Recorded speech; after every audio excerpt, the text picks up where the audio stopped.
Now today's video is going to be a little bit of a different one. It's going to be more of like a conversational, opinionated piece. I saw this TikTok by the Luxury Bazaar team. Shout out to the Luxury Bazaar team. I got nothing but love for them.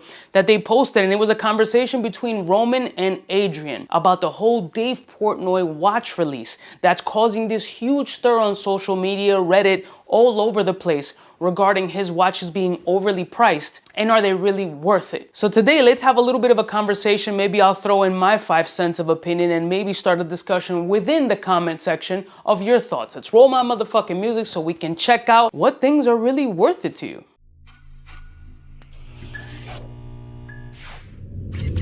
I'm kind of a big deal.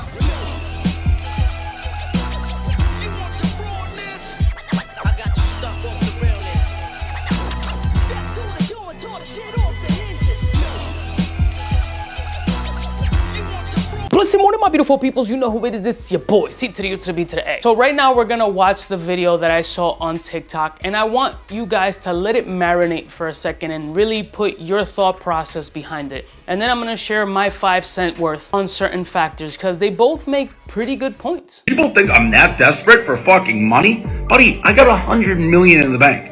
I like being an entrepreneur. You can walk into a Louis Vuitton or a Gucci, and you can buy a t-shirt for $680. Why is that t-shirt $680? Because it has LV, right? I.e. a name that the company has named for themselves in hundreds of years. You don't have to be in the business for 180 years in order to create a big name for yourself and demand a price on a product. No affiliation with Penn Gaming or no affiliation with Barstools whatsoever. This was a separate project that he created. It's got the same lines and So why not go visit LVMH? Where Calvin Klein V-neck or a plain V-neck from Costco costs you $7 versus $800 for them. They're tried and trusted brands for many years, and they put their time in. No, they have big names. So is David Portnoy. Not in the watch industry.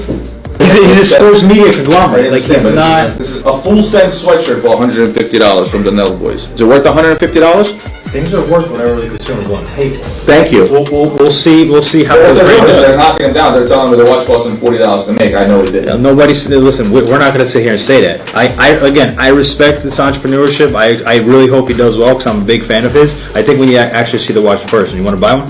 Let's go. So we'll buy one. So that's a civil discourse. Like, I agree with both sides. I'm leaning a little bit more towards Roman's thought process, right? But I am also in the space where they both mutually agree. It's worth whatever somebody's willing to pay for it.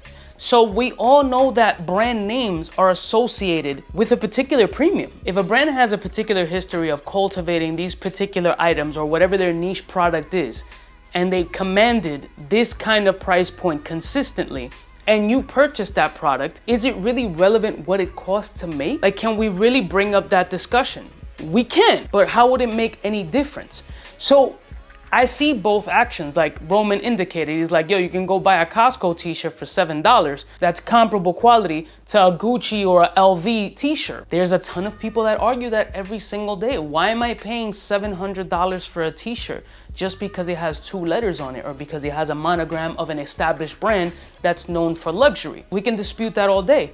My thing is, there's somewhat of a hypocritical aspect to it as well. And the hypocritical aspect would be in the side of the person who also thinks in that manner and agrees with that. It's like, I'm not gonna buy a Gucci shirt or a Louis Vuitton shirt for $500, $600 when we know that t-shirt costs $1.50 or 50 cents or whatever the case may be. That's bullshit. That's right. I'm not supporting that brand. I'm not supporting that model. That's not my particular lifestyle. I would never do that. However, chances are they are doing that. Like, if you really thought about it and walked around your house, like if you do a whole scope around your house, there's nothing there that you purchased directly from the manufacturer that you didn't pay a premium for. As a matter of fact, you go to any Home Depot right now, there's premium costs on wood right now. That Samsung on your wall or that TCL on your wall, that KitchenAid mixer, those pots and pans, you didn't get those without a premium markup. Those probably cost $1, $2, $5, $10 to make, and you're paying $1 to thousands of dollars on top of that.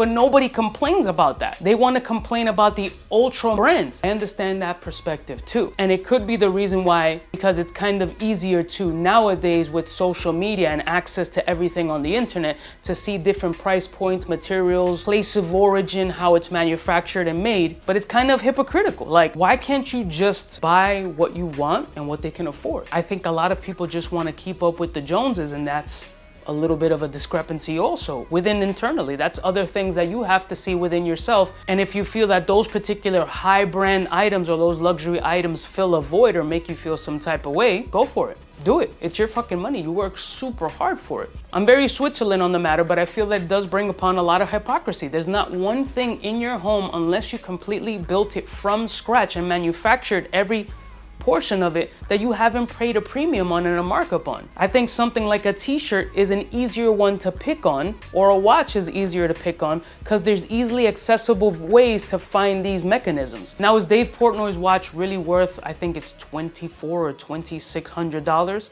I don't know. I'm not a watch expert. I'm not out there shopping the watch parts, the labor, because a lot of people forget about labor costs. Yes, overseas labor costs are drastically cheaper. There are some questionable labor processes overseas, but there's also suspect labor processes here in the US. There's the stigma of hiring that dude off the Home Depot lot, paying him cash and paying him next to nothing so he can do that difficult ass work that the other dude is charging you X amount with documentation and all this other shit. Like, there's mad hypocrisy in this shit. I'm just curious on what your thought process is. Do you guys feel that Dave Portnoy, with his large name and his huge brands with the gambling and Barstool and everything, dropping something that he's enthusiastic about, or at least that's what he says he is, and jumping into the watch market, which is a super difficult market to get into when you're trying to do something of quality, or at least what he presents to be as quality. I can't judge on it because I haven't seen it, nor am I a watch expert. Because he's a multi-millionaire, he automatically has to make something that's $5, $10, $20, $100 and make it more attainable for the individual. That he has to do that. I don't think he has to do anything. If the man were entitled to do whatever, however, whenever, right? Nobody's forcing you to purchase anything.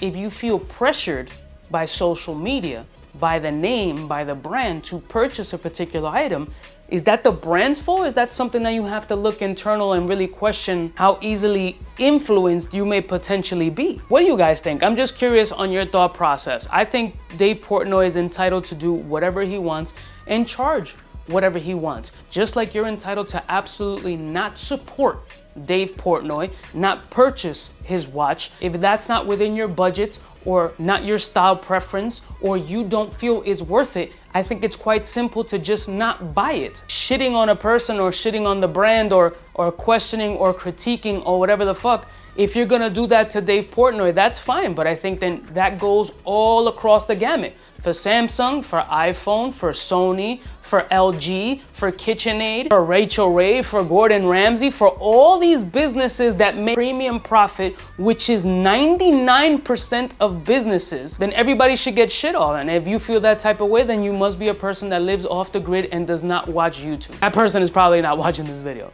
I love y'all motherfuckers from the heart. Leave your comments below and your thought process, and I'll see y'all bitches next time. You know who it is, biggest in the game. Smooches.